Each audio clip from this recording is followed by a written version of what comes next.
ஒரு 10 வயசு குழந்தை சாயங்காலம் விளையாடுறதுக்காக வீதிக்குள்ள வர போகுது. நைட் டைமே அந்த குழந்தை என்ன திருப்பி வரல. ஸோ பேரண்ட்ஸ் எல்லா இடத்துலையுமே தேடுறாங்க, அப்பயே அந்த குழந்தை கிடைக்கல.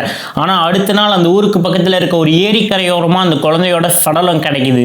அந்த பிஞ்சு குழந்தையோட உடலை பரிசோதனை பண்ணதுக்கு அப்புறம் தான் தெரியுது பயங்கரமான பாலியல் துன்புறுத்தலுக்கு அந்த குழந்தை ஆளாயிருக்கு அப்படின்றது. ஒரு நிமிஷம் அந்த பேரண்ட்ஸோட மனநிலைமையிலேருந்து யோசிச்சு பாருங்க, அவங்களுக்கு எப்படி இருக்கும்னு நெஞ்சே பதறதுல. இதே சுச்சுவேஷனில் தான் ஒட்டுமொத்த தமிழ்நாடுமே கடந்த 4-5 நாளாக ரோட்ல இறங்கி போராட்டம் பண்ணிருக்காங்க. இதுக்கு நடுவில் கடந்த 24 மணி நேரமா பாத்தீங்க அப்படின்னா சோசியல் மீடியால ஒரு வீடியோ ட்ரெண்ட் ஆயிட்டு இருக்கு. என்ன அப்படின்னா, இந்த விஷயத்தை பத்தி மக்கள் கிட்ட சொல்ல வேண்டிய அதிகாரிகளே வந்து பிரஸ் மீட்ல ரிப்போர்ட் கொடுக்கறதுக்கு முன்னாடி பாத்தீங்க அப்படின்னா கேமரா ஆன் ஆகிறதுக்கு முன்னாடி ஜாலியா ஏதோ ஜோக் பேசி சிரிச்சிட்டு இருப்போம்ல ஃப்ரெண்ட்ஸ் கூட, அந்த மாதிரி சிரிச்சிட்டு இருக்காங்க. கேமரா ஆன் ஆனதுக்கு அப்புறம் மூஞ்சியை பாத்தீங்க அப்படின்னா அப்படி சோகமா பவ்யமா வச்சுக்கிறாங்க. ஆமாங்க, குழந்தையோட மரண செய்தியத்தை கூட ஒரு சாதாரண நியூஸா சிரிச்சு பேசி கடந்து போற அளவுக்கு இந்த அதிகாரிகளோட அலட்சியம் தான் நம்ம சொசைட்டி இப்படி அழுகி போயிருக்கிறதுக்கான ஒரு முக்கிய காரணமாவே இருக்கு. கோயம்புத்தூர்ல நடந்தது ஒரு சாதாரண தனி நபர் மூலமா செய்யப்பட்ட ஒரு குற்றம் கிடையாது, இது ஒட்டுமொத்த ஒரு சிஸ்டத்தோட தோல்வி. இன்னைக்கு இந்த வீடியோல இந்த சம்பவத்துக்கு பின்னாடி இருக்கக்கூடிய முழு பின்னணி என்ன அப்படின்றத பத்தியும், அப்புறம் இந்த கேமராவுக்கு முன்னாடி சிரிச்சு பேசிட்டு இருந்தாங்கல்ல அதிகாரிகள், இதை பத்தின ஒரு அதிர்ச்சியூட்டும் உண்மைகள் எல்லாத்த பத்தியும் தான் இந்த வீடியோல டீட்டெயிலா அலசி ஆராய போறோம். நீங்க என்ன நம்ம வாய்ஸ் ஆர்மி கேங்ல ஜாயின் பண்ணல அப்படின்னா இப்பவே வாய்ஸ் ஆஃப் வெற்றி சேனலை சப்ஸ்கிரைப் பண்ணி நீங்களும் நம்ம கேங்கோட ஜாயின் ஆயிருங்க. நம்ம 1425 பேர் இருக்கோம். ஸோ நீங்களும் நம்ம கேங்கோட ஜாயின் ஆயிருங்க. வளவலன்னு பேசாம டைரக்டா வீடியோக்குள்ள போயிடலாம். ஐ எம் வெற்றி, உங்களை வாய்ஸ் ஆஃப் வெற்றி சேனலுக்கு வரவேற்கிறேன். We are united for truth. உண்மையை அறிய வாருங்கள்.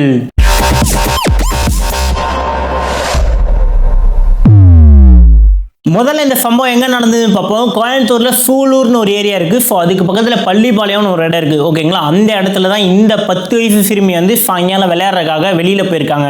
ஸோ வெளியில போன குழந்தை நைட்டு வரைக்கும் ஆயுமே வந்து திருப்பி இன்னும் வீட்டுக்கு வரல. ஸோ அதனால பெற்றோர்கள் என்ன பண்றாங்க அப்படின்னா எல்லா இடத்துலையும் தொலைவுறாங்க, குழந்தைய காணாமே அப்படின்னு சொல்லிட்டு தொலைவுறாங்க. கிடைக்கவே இல்லை, எங்க பார்த்தாலுமே குழந்தை காணும் அப்படின்னு சொல்லிட்டு உடனே பதறி போயிட்டு என்ன பண்றாங்க அப்படின்னா பக்கத்துல இருக்க பள்ளிப்பாளையம் போலீஸ் ஸ்டேஷன்ல கம்ப்ளைண்ட் தராங்க. அதுக்கப்புறம் பாத்தீங்கன்னா அடுத்த நாள் காலையில பக்கத்துல கண்ணம்பாளையம்னு ஒரு ஊர் இருக்கு. அந்த ஊர்ல வந்து ஒரு ஏரி போயிட்டு இருக்கு. அந்த ஏரியோட ஓரத்துல பாத்தீங்கன்னா இந்த குழந்தையோட சடலம் வந்து கிடைக்குது. ஸோ அதை போலீசார் வந்து கைப்பற்றி அதை பிரேத பரிசோதனைக்கு அனுப்புறாங்க. அதுல பரிசோதனை பண்ணி பார்க்கும்போது தான் ஒரு அதிர்ச்சியான டீட்டெயில் வெளியில வருது. என்னன்னு பாத்தீங்கன்னா அந்த குழந்தை வந்து கடத்தப்பட்டு கொடூரமா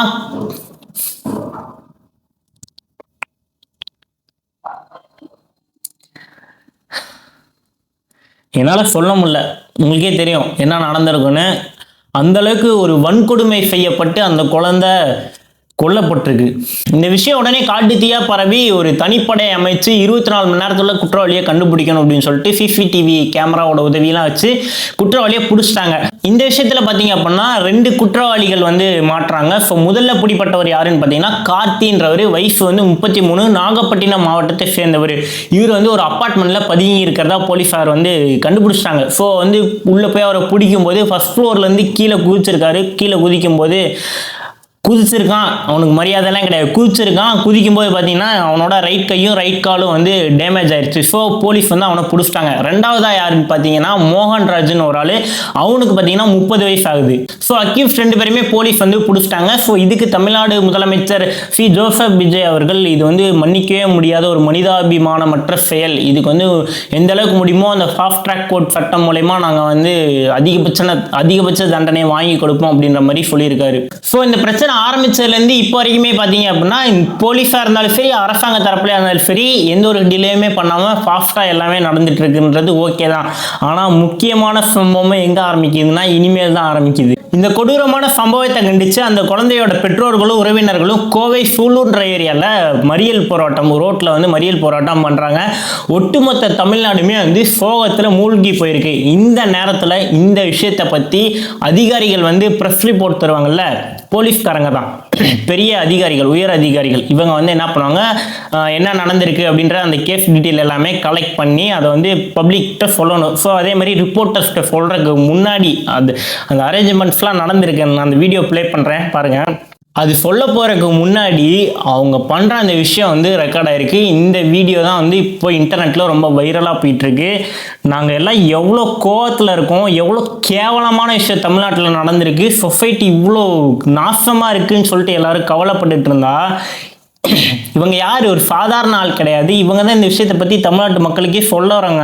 அவங்களுக்கு கொஞ்சம் கூட ஒரு மன வருத்தம்ன்றது எதுவுமே கிடையாது. இந்த மாதிரி குழந்தையா இருந்துச்சுன்னா எந்த ஒரு அக்கறையுமே கிடையாது. இதுவே உங்கள் வீட்டு குழந்தையா இருந்து உங்கள் பொண்ணாக இருந்து அந்த பொண்ணுக்கு இந்த மாதிரி நிலைமை நடந்திருந்து அப்படின்னா உங்களால் இப்படி சிரிக்க முடியுமா? சிரிக்க முடியுமா? கேமரா ஆன் ஆகிறதுக்கு முன்னாடி வரைக்கும் பார்த்தீங்க அப்படின்னா ஏதோ ஒரு பெரிய ஜோக்கை கேட்டு எல்லாரும் ஏதோ காமெடி நடத்திட்டு இருக்க மாதிரி அந்தளவுக்கு குலுங்கி சிரிக்கிறாங்க. எங்கே இருக்கோம், எந்த இடத்துல இருக்கோன்ற கொஞ்சம் கூட ஏதாவது எனக்கெல்லாம், நான்லாம் பேசுகிறேன் பாருங்க, அந்த லெவலுக்கு தான் நீங்கள் பண்ணியிருக்க செயல்ன்ற இருக்கு. சொல்கிறதுக்கு ஒன்றுமே கிடையாது. No. How many people have been arrested in this case? No. Either 2 persons are arrested. I think that is very clearly told and it's come out also. 2 persons, the only 2 persons involved have been promptly arrested and secured. Is there any reason behind this of this? Because there have been neighbors of this particular. We'll just, you have to be really a bit, let us be a little understanding of each other's Because situations. DGP are also come to Coimbatore. Yes. What kind of findings? Yes, like I told you, because in view of the sensitivity around the case, so the senior officers come for a preliminary review and further guidelines and instructions. How many days have they remanded this accused? No, thank you. How many days remanded? I'll just, I think we can stop. Voice for me reporter அந்த குழந்தை இறந்ததை பற்றி கேட்குறாங்க. அதுக்கு இவங்க கொடுக்குற ரியாக்ஷனும் பேசுகிற விதமும் பாருங்களேன். யாராவது ஒரு குழந்தை இறந்த செய்தியை இந்த மாதிரி சிரிச்சுக்கிட்டே பேசுவாங்களா? இந்த மாதிரி இவங்க நடந்துக்கிட்ட இந்த செயல் எப்படி இருக்குது அப்படின்றத கீழே கமெண்ட் பண்ணுங்கள். இது கண்டிப்பாக எல்லாரும் கவனத்தில் எடுத்துக்கக்கூடிய விஷயம். எங்களை மாதிரி சாமானிய மக்களோட வலியும் வேதனைன்றது உங்களுக்கு ஒரு பொருட்டாவே கிடையாது. உங்களை பொறுத்த வரைக்கும் அது ஒரு செய்தி. நியூஸ் சேனலை பொறுத்த வரைக்கும் அது ஒரு டிஆர்பி. போலீஸ்காரங்களை பொறுத்த வரைக்கும் அது ஒரு கேஸ், அவ்வளோதான். நீங்கள் எப்பயும் ரெகுலராக இதெல்லாம் நாங்கள் பார்க்கறதானே அப்படின்னு சொல்லிட்டு சாதாரணமாக கடந்து போயிருங்க. ஆனால் வீட்டில் ஒரு பெண் குழந்தைங்களை வச்சுருக்கக்கூடிய பேரண்ட்ஸுக்கு தான் தெரியும் அவங்களோட கஷ்டம் என்னன்றது. அதான் நான் கேட்குறேனே, இந்த விஷயம் உங்கள் வீட்டில் உங்கள் பொண்ணுக்கு நடந்திருந்தது அப்படின்னா இந்த மாதிரி உங்களால் சிரிக்க முடியுமா? சொல்லுங்கள், சிரிக்க முடியுமா? கண்டிப்பாக முடியாதுல்ல. இதெல்லாம் வேற யாருக்கோ நடந்திருக்கு, நம்ம பொண்ணுக்கு நடக்கலைல.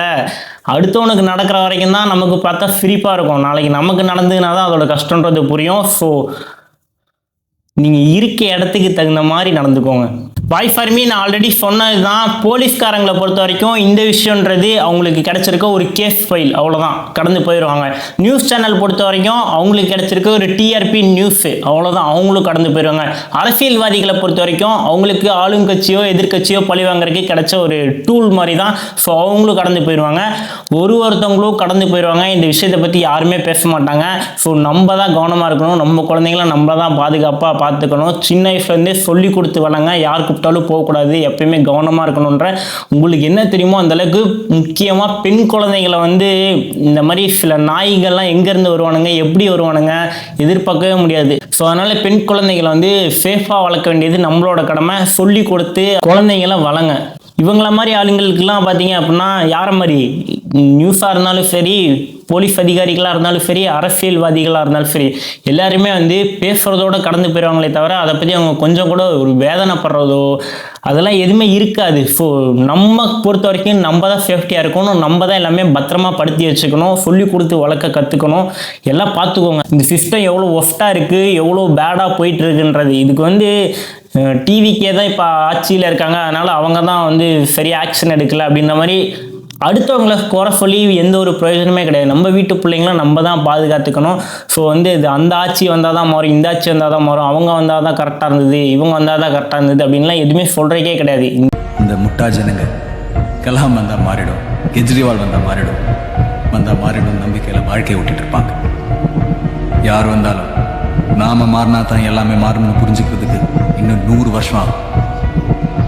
அதுக்குள்ளே இவங்கள வச்சு என்னென்ன செய்யணுமோ அது செஞ்சுட்டு போயிட்டே இருக்கும். நாய்ங்க நான் சொல்கிறேன், இந்த மாதிரி கேவலமான மனித பிறவியே கிடையாது, அதையோட மோசமான பிறவி.